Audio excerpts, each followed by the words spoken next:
Assalamualaikum warahmatullahi wabarakatuh. Bismillah, alhamdulillah, wassalatu wassalamu ala rasulillah wa ala alihi wa ashabihi wa mawala. La hawla wa la quwwata illa billah, amma ba'd. Hadratin mukhtaramin, para alim ulama, para kiai, asatid, bini sepuh dan sesepuh yang sama-sama kita taati, takmir masjid, pengurus masjid yang saya hormati, ibu-ibu, bapak-bapak, hadirin hadirat jamaah pengajian kuliah subuh yang dirahmati Allah Subhanahu wa Ta'ala. Puji syukur, alhamdulillah, kita panjatkan kehadirat Allah Subhanahu wa Ta'ala dengan setinggi-tingginya. Sholawat dan salam kita sanjungkan atas kekasih Allah Nabi Muhammad sallallahu alaihi wasallam dengan sebanyak-banyaknya. Kita tingkatkan takwa kita kepada Allah dengan menjalankan perintah-perintahnya semampu kita, dan kita tinggalkan larangan-larangan Allah dengan sekuat-kuatnya. Para jamaah yang dirahmati Allah, sebagaimana biasa mari kita awali pengajian ini dengan baca sholawat dan fatihah.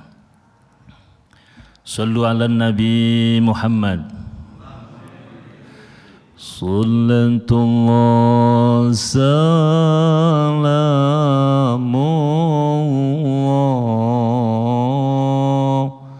ala Taha Rasulillah.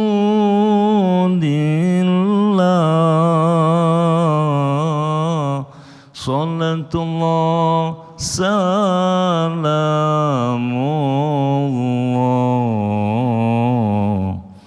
ala Yasin Habibillah.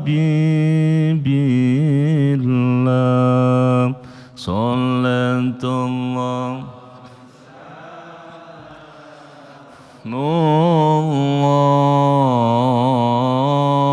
ala Taha Rasulillah.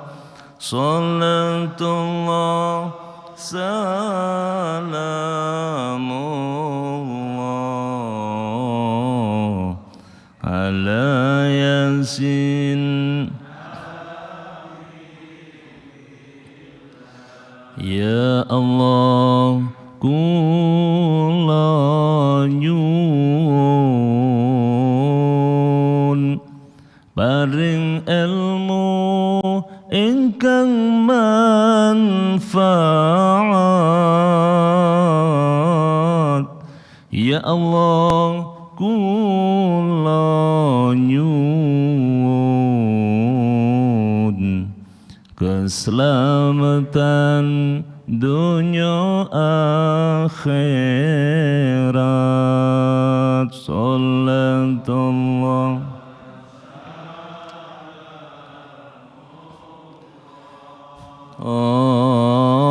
ala Taha Rasulillah.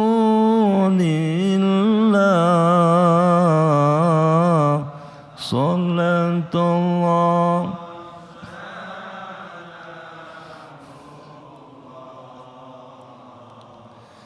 ala Yasin Habibil.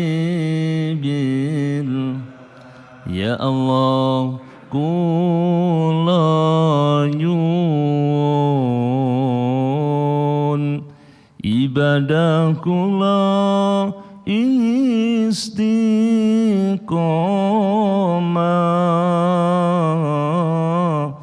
Ya Allah, kula nyuwun sedang kula husnul khatimah.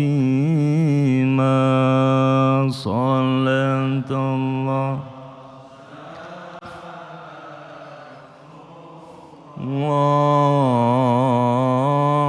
ala taha rasulillah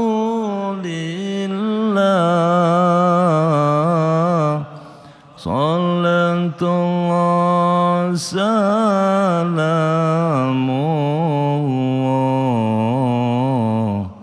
ala yasin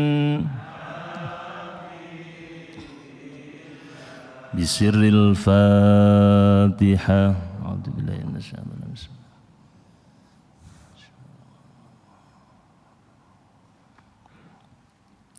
Kita lanjut kajian kitab Mukhtarul Hadis. Bismillahirrahmanirrahim. An Abi Hurairah radhiyallahu anhu qala qala Rasulullah sallallahu alaihi wasallam haqqul muslim 'alal muslim sittun idza laqitahu fasallim 'alaihi wa idza da'aka fajibhu wa idza istansahaka fansah lahu wa idza 'atasa fahamidallaha fashammithu wa idza marida fa'udhu wa idza mata fattabi'hu. Rawahul Bukhari. Hakul muslim, hak seorang muslim, alal muslim, atas muslim yang lainnya, atau kewajiban muslim yang satu terhadap muslim yang lain, itu situn, ada 6. Yang pertama, idza laqitahu, apabila kamu bertemu dengannya, fasallim alaihi, maka ucapkanlah salam kepadanya. Yang kedua, wa idza da'aka, dan apabila ia mengundangmu, fa'ajibhu, maka penuhilah undangannya. Yang ketiga, wa idza stansahaka, dan apabila ia meminta nasihat kepadamu, fansah lahu, maka berilah ia nasihat. Yang keempat, wa idza atasa fahamidallah, dan apabila ia bersin lalu mengucap hamdalah, fashammithu, maka balaslah ia dengan ucapan yarhamukallah. Yang kelima, wa idza maridha, dan apabila yang sakit, fa'adhu, maka jenguklah. Sedangkan yang keenam, wa idza mata, dan apabila ia mati, fattabi'hu atau fatba'hu, maka iringilah jenazahnya. Para jamaah yang dirahmati Allah Subhanahu wa taala, hadis ini menjelaskan tentang hak atau kewajiban muslim yang satu terhadap muslim yang lainnya. Ada 2 kata yang sering bersandingan, dan kata itu kita kenal betul, yaitu antara hak dan kewajiban. Kewajiban adalah sesuatu yang harus kita laksanakan, sedangkan hak adalah sesuatu yang harus kita terima. Keduanya harus berjalan pada alur keseimbangan. Ada orang yang lebih mengutamakan kewajiban dan tidak begitu memikirkan haknya. Kita katakan orang itu adalah orang yang bijak. Kemudian ada orang yang menuntut haknya sesuai dengan kewajiban yang ia laksanakan. Kita katakan dia adalah orang yang adil. Sedangkan ada orang yang hanya menuntut hak tapi tidak pernah melakukan kewajiban. Kita sebut orang itu adalah orang yang tidak tahu diri atau orang yang sungguh terlalu. Para jamaah yang dirahmati Allah, jadi Rasulullah Shallallahu Alaihi Wasallam bersabda, hakul muslim alal muslim sittun, hak muslim yang satu atas muslim yang lain ada 6. Ini bukan berarti haknya muslim yang satu dengan muslim yang lain itu hanya 6. Sebenarnya banyak sekali. Namun hadis ini Rasulullah hanya menyebutkan 6. Ini menunjukkan sesuatu yang sangat penting, 6 ini. Sesuatu yang seyogyanya kita amalkan atau tidak pantas untuk ditinggalkan. Jadi ada 6 hak atau 6 kewajiban bagi kita. Kemudian muslim di sini tidak ada sekat, tidak ada batasan, tidak ada diskriminasi muslim yang kayak apa. Pokoknya muslim, pokoknya orang Islam bersahadat. Enggak dilihat kaya atau miskin, laki atau perempuan, tua muda, gemuk atau kurus, ya. Yang alim ulama atau ngelama, yang taat atau banyak maksiat, tidak dilihat itu. Pokoknya muslim. Nah, kewajiban yang pertama, idza laqitahu fasallim alaihi. Apabila kamu bertemu dengannya, maka bersalamlah kepadanya. Dados panjenengan kali kula nek ketemu kanca-kanca padha Islami, nah ucapkanlah salam. Assalamualaikum. Assalamualaikum itu artinya semoga Anda selamat. Ndongaaken, ditambahi malih tambah bagus. Assalamualaikum warahmatullahi wabarakatuh. Semoga Anda selamat, mendapat rahmat dan barokah. Para jamaah yang dirahmati Allah, jadi salam ini adalah satu hak bagi orang yang muslim dan termasuk kewajiban kita kepada muslim yang lainnya. Cuma kadang-kadang salam ini kayaknya cuma kepada orang-orang tertentu dan di tempat-tempat tertentu. Gini mboten. Nah, ambek ustadz ya assalamualaikum. Wah, ya. Ambek ustadz. Ngene masjid assalamualaikum. Saya coba sakniki nggih duduk ustadz, konco plek nih. Tempatnya tidak di masjid tapi ngene pos. Kira-kira sing diucapno napa kira-kira? Salam napa halo bro? Iya, yang diucapkan halo bro. Lumayan halo bro, ono sing halo des. Halo des ya padha njawab halo des dadi padha bedes ya. Umpama diganti selamat pagi bagaimana boleh? Boleh, tetapi nilainya jauh dibanding dengan assalamualaikum. Kalau assalamualaikum semoga Anda selamat. Selamat dari apa? Banyak sekali. Jadi selamat dunia, selamat sampai di akhirat. Kalau selamat pagi ya waktu pagi tok selamat. Siang belum tentu selamat. Kalau selamat siang, siang selamat, sore belum tentu selamat. Selamat sore, sore selamat, bengi dintup kala jengking ya. Jadi assalamualaikum selamat untuk banyak sekali. Jadi para jamaah yang dirahmati Allah, nah, jadi kalau kita ketemu saudara kita yang muslim, maka kita ucapkan assalamualaikum. Lah ketorot yang Islam nih, ya. Kopian apa ya. Apa mesti kopian orang Islam? Ya tidak mesti. Para jamaah yang dirahmati Allah, menurut jumhur ulama, mengucap salam itu hukumnya sunnah, sedangkan yang menjawab hukumnya adalah wajib. Jadi kados kula salam teng panjenengan ngeten iki sunnah. Assalamualaikum. Oh, wajib sampean jawab. Jadi nek ngene Quran niku dijelasaken wa idza huyyitum bidahiyatin fahayyu bi ahsana minha aw rudduha. Apabila kamu mendapat penghormatan di antaranya adalah salam, ya, maka jawablah yang lebih baik dari itu. Assalamualaikum, jawabnya waalaikumsalam warahmatullah. Ditambah lagi tambah bagus, waalaikumsalam warahmatullah wabarakatuh. Kalau tidak bisa maka aurudduha, sama. Assalamualaikum, jawabannya waalaikumsalam, boleh. Tapi lebih afdol ditambahi.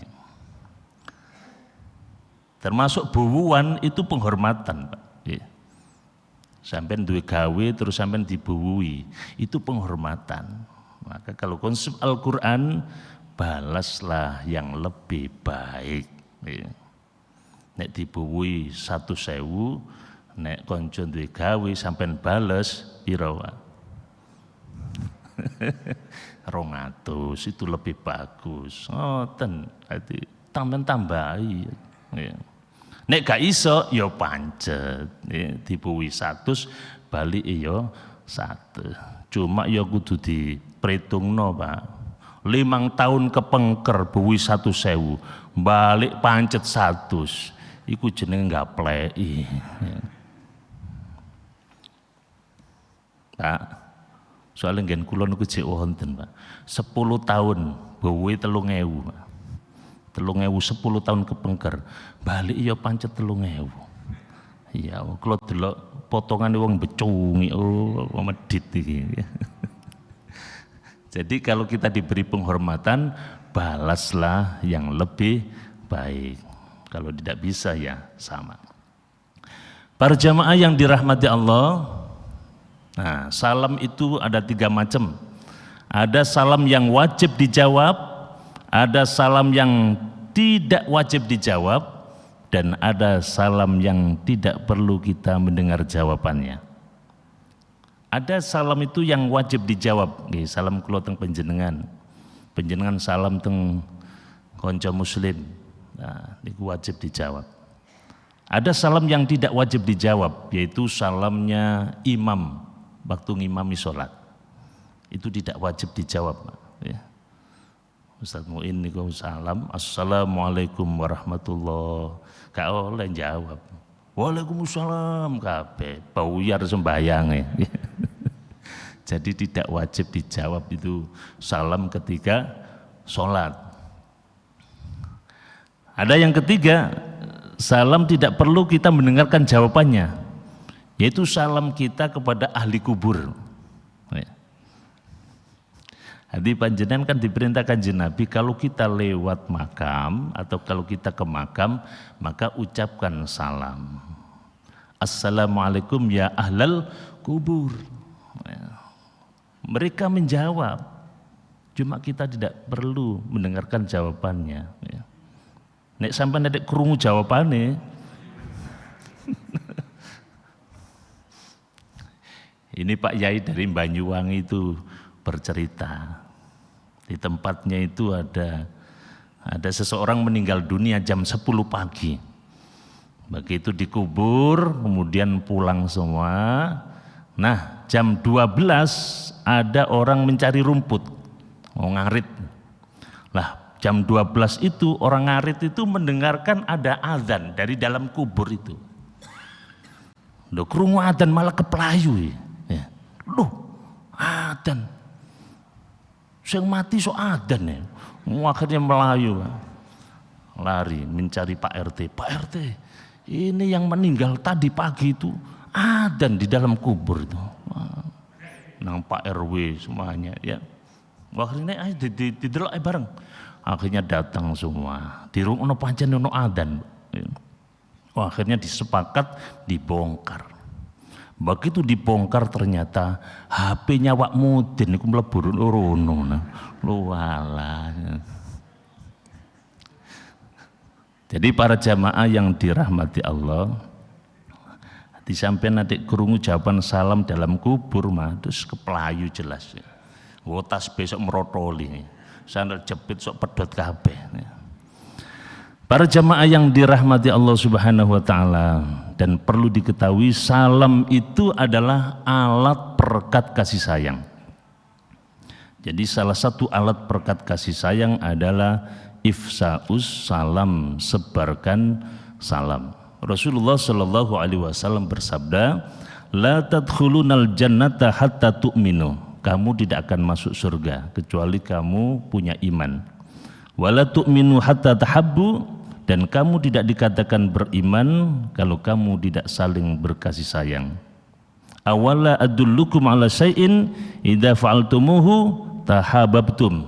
Tahukah kamu apabila saya tunjukkan sesuatu hal, jika kamu lakukan maka kamu akan saling menyayangi, saling mengasihi, yaitu afsus salam bainakum, ucapkan salam kepada sesama.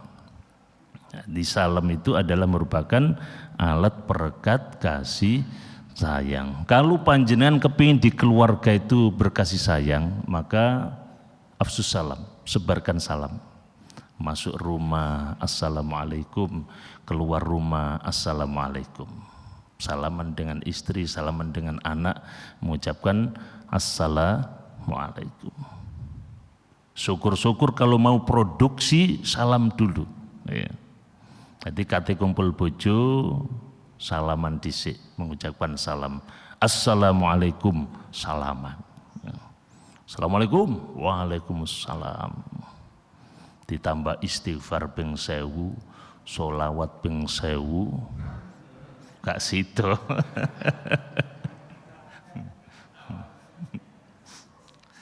Rupane dereng nate Pak nggih panjenengan. Nek kumpul kate kumpul bojo mboten nate salam nggih. Oh, dereng nate. Nggih sampean coba. Saya ngomong begini saya melakukan. Jadi duwe anak 5 insyaallah ndak pernah lupa. Jadi setiap mau kumpul suami istri, kali kumpul bojo nih, kula mesti salam dhisik. Assalamualaikum. Waalaikumsalam. Dan mari nih salam. Selesai juga begitu. Assalamualaikum. Kok lemes ya, remek wisan. Tapi tidak pernah saya lupakan. Ya. Ini kok dicoba dengan ya. Kok mulai pengajian kok kapan dicoba nang bojone assalamualaikum. Sare sing wedok dungaren cah. Para jamaah yang dirahmati Allah, jadi satu hak muslim yang satu terhadap muslim yang lain adalah yaitu mengucapkan salam. Yang kedua, wa idza da'aka fajibhu, apabila kamu diundang maka penuhilah undangannya. Kalau kita diundang maka kita harus datang. Cuma menghadiri undangan itu bisa sunnah, bisa wajib, bisa haram.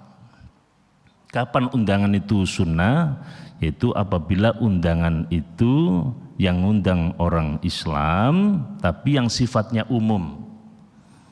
Kayak ngeten iki diumumkan gini jamaah GPG, para jamaah nanti habis Isya panjenengan kami undang untuk ke rumah makan-makan. Nah, ini berarti umum, ya, sunnah. Ya. Yang wajib adalah yang khusus.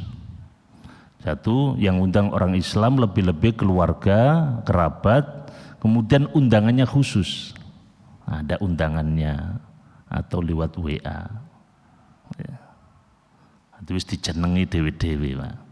Nah itu yang lain tidak boleh Pak, yang diundang yang wajib, lebih-lebih yaitu walimatul arus, itu yang wajib untuk datang. Jadi undangan yang wajib itu satu, yang undang orang Islam lebih-lebih keluarga atau kerabat, yang kedua sifatnya khusus, terutama walimatul arus, kan walimah banyak sekali ya. Kemudian yang ketiga tidak mendatangkan kesulitan, sedangkan yang keempat tidak ada maksiat di dalamnya. Kalau ada maksiat berarti haram untuk datang. Para bapak sekalian, besok saya undang jam 8 malam ya. Monggo gaple bareng ya. Ngucut plus napa malih Pak. Nah, itu berarti haram untuk datang. Para jamaah yang dirahmati Allah Subhanahu wa taala, begitu juga yang kenduren, yang diundang itu ada etika. Ternyata di Al-Qur'an ada etika. Panjenengan hadir di suatu majelis, ya, sampai hadir waktu undangan makan-makan itu ada etikanya. Dalam surat Al-Ahzab ayat 53, ya ayyuhalladzina amanu la tadkhulu buyutan nabi illa ayyudana lakum ila ta'amin ghairu nadhirina inahu walakin idza du'itum fadkhulu fa idza ta'imtum fantashiru wala musta'nisina li hadits. Ya ayyuhalladzina amanu, hai orang-orang yang beriman, la tadkhulu buyutan nabi, janganlah engkau masuk rumahnya Nabi, illa ayyudzana lakum, kecuali dapat izin, ila ta'amin, untuk makan-makan. Jadi etika yang pertama itu kita tidak boleh datang kecuali kalau ada izin, kalau diundang. Nah, kalau tidak diundang tidak boleh datang. Dene ono walimah ngene tangga sampean, sampai nek gak diundang gak oleh teko. Ya apa carane ya liwat ngarepe omahe mbek watuk-watuk. Mbek wonge lali ya. Soalnya biasanya undangan walimah, undangan makan-makan itu sudah ditata sedemikian rupa. Wis jeneng wis ditulis seminggu kepengker, Pak. Ya. Wis ditulis sak wulan kepengker pun ditulis, yang diundang niku biasanya ngoten. Ya. Malah kurang seminggu digoleki maneh, Pak, diwilis maneh. Ono sing tereliminasi ya. Niku disesuaikan dengan jumlah berkatnya. Nah, nek sampean gak diundang teko, wah engko ono sing gak oleh berkat ya. Kumane kiai ini sing gak oleh berkat, wah tambah gak ilok nih. Jadi satu, etikanya kalau tidak diundang maka tidak boleh datang. Yang kedua, waironadhirina inahu, tidak menunggu-nunggu masaknya makanan. Maksudnya kalau panjenengan diundang jam 7, maka panjenengan tidak boleh datang jam 6. Ya. Undangannya jam 7, jam 6 wis teko. Nah.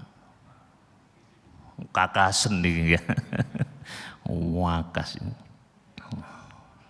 Tidak boleh. Ya. Walakin idza du'itum fadkhulu, kecuali memang dibutuhkan ya. Kecuali memang diharapkan ya. Mungkin tonggone, mungkin keluargane lah perlu datang sebelum acara, atau kursi dan seterusnya. Nek sampean bukan keluarganya dan seterusnya, nek diundang ya ojo terlalu ndisi, yo gak apik. Waduh ndisi bareng keluwen wong iki. Mungkin apa niku anggapannya macam-macam. Kemudian faida ta'imtum fangtashiru, kalau sudah diberi hidangan, nek wis dikai berkat, wis kei mangan, nggih, fangtashiru, segera pulang. Nggih. Wala musta'nisina li hadis, wis ojo kakean omong. Nggih. Jadi panjenengan kenduren, nek walimahan, nek wis oleh berkat, oleh dahar, terus wis diselawati, wis ayo nang mulai. Ojo ngobrol ngene mriku. Jangan ngobrol, jangan berasik-asik di situ. Mboten angsal. Napa sih hikmah ini? Salah satu di antaranya hikmahnya adalah sampean dienteni makne arek-arek. Ngoten. Ya. Hadi sampean kenduren iku ndek omah iku ngenteni napa? Berkate. Lan sampai nek gak teko-teko iki bahaya, wonge susah. Ono mana sing luwih bahaya, ngilokno kiai ini. Ya. Iki kok gak mulai-mulai suwe ning ceramah. Sopo iku? Wancane kok nek ceramah suwe yai telek iku. Lho, boleh yai ini ditelek-telek. Boleh sampean dosa, ngoten. Masya Allah, hebat Quran, ngoten. Jadi itu etika daripada menghadiri undangan. Para jamaah yang dirahmati Allah, kemudian yang ketiga, hak muslim yang satu terhadap muslim yang lain atau kewajiban kita, wa idastangsohaka fangsohlahu, apabila ia minta nasihat kepadamu maka berilah nasihat. Kalau ada saudara kita punya problem terus panjenengan diminta untuk memberikan nasihat solusi masalah itu, maka panjenengan kasih nasihat. Tentunya nasihat yang benar, yang jujur. Ya. Salah satu contoh saja, misalkan ada jamaah kemudian punya anak putri, ya. Waktunya menikah. Nah, panjenengan dipun suwun nasihat. Kebetulan calon sing lanang niku konco sampean. Nah, Maka panjenengan harus jujur menyampaikan apa adanya. Sekali oleh ditutup-tutupi. Nek pancene apik ya kudu disampaikno apik. Nek elek ya kudu disampaikno elek. Ya napa niku? Sing kanca sampean niku ya napa nah? Oh, saya kanca kula niku masyaallah sibate tekun. Cuma nek utang gak tau nyaur, lah kudu disampaikno nggih. Gak oleh ditutupi. Jadi para jamaah yang dirahmati Allah, kalau kita diminta untuk nasihat maka kita nasihati. Balighu anni walau ayah, sampaikan walaupun satu ayat. Kemudian yang keempat, wa idza atasa fahamidallaha fashammithu, dan apabila ia bersin mengucap hamdalah maka balaslah ia dengan mengucap yarhamukallah. Jadi kalau ada saudara kita bersin, wahing, kemudian mengucap alhamdulillah, maka kita wajib menjawab yarhamukallah. Kalau dia tidak mengucap hamdalah bagaimana? Sampean gak usah jawab. Sampean warai, alhamdulillah deh. Gitu. Berarti gak ngaji wong. Jadi panjenengan kalau wahing ya ucapkan alhamdulillah. Kenapa wahing bersin kok kita dianjurkan untuk mengucap hamdalah? Karena bersin itu adalah nikmat dari Allah. Bersin itu menjadikan kita sehat. Hati wahing niku nikmat. Coba sampean wahing terus gak sido. Lah gak enak rasane mangap-mangap tok ya. Bareng wahing wanter jebres metu sak kabehe, alhamdulillah, itu penyakit-penyakit bisa keluar. Makanya kroso untuk corona ini maskeran itu ya. Satu kali jebres itu 2 meter Pak ya. Hati wahing nu mencolotin itu 2 meter ya. Maka kita disunahkan apa? Nek wahing kudu ditutupi. Ojo digowetno langsung kena koncone. Para jamaah yang dirahmati Allah, kalau arti secara luas ada orang bersin, saudara kita bersin mengucap alhamdulillah, itu artinya saudara kita itu mendapat kenikmatan. Kemudian kita menjawab yarhamukallah, semoga engkau dirahmati Allah. Berarti kita itu harus ikut senang. Artinya kalau saudara kita muslim mendapat nikmat dari Allah, maka kita harus ikut senang. Sebab niki nek mboten hati-hati, ati niki kadang-kadang ya sak balike nek ana tangga enak, kanca enak, kadang ati hontok-hontok. Nek ana kanca tangga remek, ati seneng. Kadang ngoten nek mboten hati-hati. Nggih mboten? Ya, kan kudu hati-hati. Jadi nek wonten kanca seneng, kanca enak, ayo melok seneng. Ada saudara kita mendapat kenikmatan, kita ucapkan selamat. Selamat. Ya. Alhamdulillah anak saya dapat ranking. Wah, sampean kudu melok seneng. Alhamdulillah. Ranking piro? 17. Muridnya 18. Alhamdulillah. Nomor loro teko mburi jenenge. Kalau ada saudara kita susah, kita juga ikut susah. Ana tangga ngerombak omah, alhamdulillah, alhamdulillah iso ngerombak omah. Jek sampai susah hati ngerombak omah ngingu toyol bareng kok balak-balik iso ngerombak omah. Para jamaah yang dirahmati Allah, jadi itu yang keempat. Kemudian yang kelima, wa idza marida fa'udhu, apabila dia sakit maka jenguklah. Jadi kalau ada saudara kita sakit maka kita hendaklah menjenguk. Orang sakit itu susah Pak ya. Masih nduk kamar VIP misalnya ya, tetap susah. Teman saya itu meninggal dunia Pak waktu Covid itu. Sebelum meninggal itu sempat WA saya. Sesuatu yang paling menyakitkan, menyedihkan bagi aku, WA ya, yaitu sakit ini. Ya apa ganok sing nyambangi belas. Aku biasa konco akeh saiki ganuk sing nyambangi. Pancen mboten ansal. Ternyata 3 hari meninggal dunia. Kena psikologi. Jadi orang yang sakit itu susah. Saat ini kuwadat yang sakit. Winginane kula te rumah sakit ngeteraken bojo kula. Masyaallah ngene rumah sakit kuwadat yang sakit ya. Pancen mesti untuk rumah sakit. Tak delok mboten wonten sing guyu kok sampeyan wis ganuk pelas. Tak delok mbecungi kabeh. Napa kok mbecungi? Ngrasakno lorone ya. Nomor loro mikir biayai ya.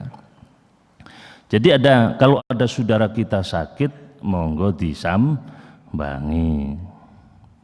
Sing seneng nyambangi wong loro. Sampai nek seneng nyambangi wong loro, insyaallah sampai nek loro disambangi. Tapi sak balike sampean gak patek seneng nyambangi konco, ojo arep-arep disambangi konco, Pak. Ya. Jadi nek sampean nyambangi, suka menjenguk orang sakit, nanti otomatis panjenengan sakit mesti akeh sing nyambangi. Nek gak tahu belas, insyaallah ya ganuk sing teko. Ya. Nah, faedah nyambangi konco niku, ya, diantaranya satu pahalanya sangat besar. Siapa yang datang menjenguk orang sakit itu sama dengan memetik buah di surga. Siapa yang datang nyambangi orang yang sakit itu berarti dia nyambangi Gusti Allah. Dia akan mendapat rahmat dari Allah. Siapa yang suka menjenguk orang sakit dia akan tahu betapa nikmatnya sehat. Dan siapa yang suka menjenguk orang yang sakit akan didoakan 70 malaikat. Kalau waktu pagi kamu sampean menjenguk orang sakit didoakan pagi sampai sore. Sore menjenguk orang sakit didoakan oleh 70 malaikat. Sore sampai ketemu pagi lagi. Itu hebatnya. Nah cuma nyambangi wong loro niku ya kudu ana tata krama, mboten angger mawon ya. Nyambangi yang sakit iku setunggal mendoakan kudu nggawa oleh-oleh. Ya, minimal mendoakan. Jadi nek sampean nyambang ini kudu nggawa ya. Pak sampean nyambangi konco sakit adek nggawa ta? Adek beto nggih? Beto napa? Beto awak tok. Nggawa awak tok nggih. Nek sakit nggawa duit sing kathah, Pak. Itu sangat dibutuhkan uang. Nyambang wong loro nggawa semangka. Doyan sing nungguk niku ya, lemu-lemu sing nungguk niku. Sing loro gak doyan. Ya, uang. Nek kancane gak duwe nggih donga. Donga, Pak, didoakan. Ya napa dongane?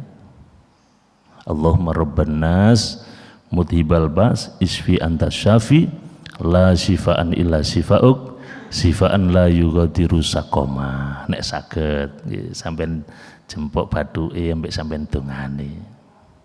Nek mboten saged cara Arab nggih cara Jawa. Wonten donga pendek nggih. Di antaranya bismillahirrahmanirrahim. Sampean jempuk bathuke kalih muni ngeten. Bismillahirrahmanirrahim. Allahumma waras Al-Fatihah. Ngoten pun sip niku nggih. Timbang donga karo artine adalah bahasa Arab. Allahumma inni a'udzubika minal khubusi wal khobais. Iku dongane ngising nggih. Ati sampean dongane wis muga-muga waras. Yang kedua, memperhatikan waktu yang tepat. Nah, waktunya kudu tepat. Jangan sampai waktu istirahat, jangan sampai waktu repot kita datang. Kemudian kita ambil posisi di kepalanya, ya. Kemudian kita tanya keadaannya, kemudian kita hibur, kita yakinkan, kita kasih motivasi, ya. Pun didendeni, ya. Nyambang loro apa cak sampeyan, waduh winginane, koncoku iki loro koyo ngene amblas cak temen, waduh, gak tambah waras tambah loro. Para jamaah yang dirahmati Allah, dan yang terakhir wa idza mata fatba'hu atau fattabi'hu. Dan apabila ia mati maka iringilah jenazahnya. Jadi wonten tangga kanca dulur sedo panjenengan kali kula mboten usah diundang, ayo cepet nang dugi ngramut mayite. Kene mriki guyub nggih nek wonten tangga kepaten, ya alhamdulillah. Sami kalenggen kula guyub. Dadi sak desa teko nek ana kepaten. Cuma elek nggen kula dudukno wis Bapak wis. Elek nggen kula niku sing teko akeh. Tapi pas Pak Mudin ngumumno para rawuh sing dereng gadah wudu monggo wudu, salat jenazah badhe dipun lampahi monggo. Ngoten sing sembayang kerencil, tawidik sing sembayang. Sing ndoprok sak bajek. Kene mriki ya napa? Nun? Oh salat sedaya nggih. Hebat niku jamaah ge pikir. Alhamdulillah. Rata-rata ngoten tok pitik ate enten-tenan. Ya. Apa sih? Mungkin satu saking hafalnya hukum. Salat jenazah itu hukumnya fardu kifayah. Kalau ada yang satu dua yang melakukan, yang lain tidak melakukan tidak apa-apa. Tetap mendapat ganjaran takziah. Atau yang kedua mungkin tidak bisa, Pak. Apa kok gak sembayang? Pancen gak iso. Kalau memang tidak bisa ya jangan ikut Pak, nanti keliru soalnya sembayangnya seje. Beda dengan sholat-sholat biasa. Kalau sholat biasa kan ada ruku, ada sujud, tapi kalau sholat jenazah tidak ada ruku, tidak ada sujud. Nah, gak iso melok engko nang keliru. Gini Abu Nawas Pak, cerdas Pak. Ini ceritanya Abu Nawas itu sembayang jenazah melu sembayang. Allahu Akbar, Allahu Akbar. Allahu Akbar rukuk Pak. Allahu Akbar malah sujud. Hati pinggir tolat iki sing bener sing endi. Bareng mantun sembayang saking gak kuat ditakono, Cak Nawas riko mang sembayang jenazah kok rukuk sujud. Napa jawabe? Iya iki mayite kaken dosa dik tombokan ae. Nek gak rukuk sujud gak diterima. Pun akal-akalan ngoten diketak Pak Mudin sampean nggih. Para jamaah yang dirahmati Allah, nah panjenengan mawon nek takziah nyuwun tulung diusahakan dalam kondisi berwudu. Nah, dari rumah itu sudah dalam kondisi berwudu. Ya. Syukur-syukur bisa membantu mengkafani kalau sama-sama lakinya. Ya.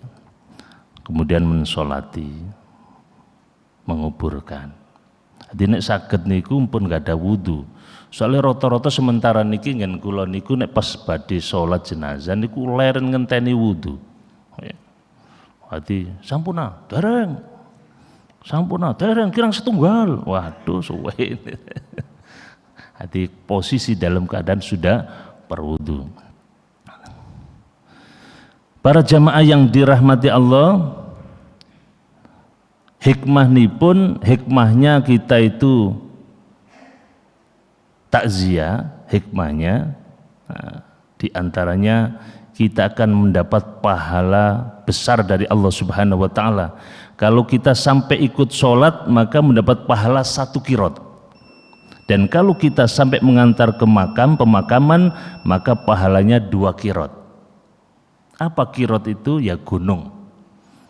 Jadi kalau kita sampai hanya mensolati saja itu dapat 1 gunung. Kalau sampai mengantarkan ke makam itu dapat 2 gunung. Gunung yang paling kecil seperti gunung Uhud dijelaskan oleh Nabi. Kemudian kalau kita takziah itu kita akan menjadi orang yang cerdas, orang yang pinter. Rasulullah Shallallahu Alaihi Wasallam pernah ditanya oleh sahabat, Ayyul mu'minina aqyas ya Rasulullah, siapakah orang mukmin yang cerdas itu? Qala aktsaruhum lil mauti dzikra wa ahsanu lahu isti'dada. Orang mukmin yang cerdas adalah orang mukmin yang banyak ingat mati dan bersiap-siap untuk menuju kematian. Supaya kita ingat mati, diantaranya adalah hadir atau takziah. Para jamaah yang dirahmati Allah, sebagai kesimpulan akhir sekali lagi, kewajiban kita terhadap muslim yang lain ada 6. 1. Mengucap salam saat berjumpa. Kemudian yang kedua, kalau kita diundang kita datang. Yang ketiga, kalau kita dimintai nasihat kita kasih nasihat. Yang keempat, jika bersin kemudian mengucapkan hamdalah, kita harus mengucapkan yarhamukallah. Kemudian yang kelima, jika saudara kita sakit kita jenguk. Dan yang terakhir, jika saudara kita meninggal dunia kita hantarkan sampai ke pemakaman. Dan insya Allah kalau kita laksanakan 6 ini, insya Allah kita akan menjadi muslim yang sempurna. Amin ya rabbal alamin. Bisiril Fatihah.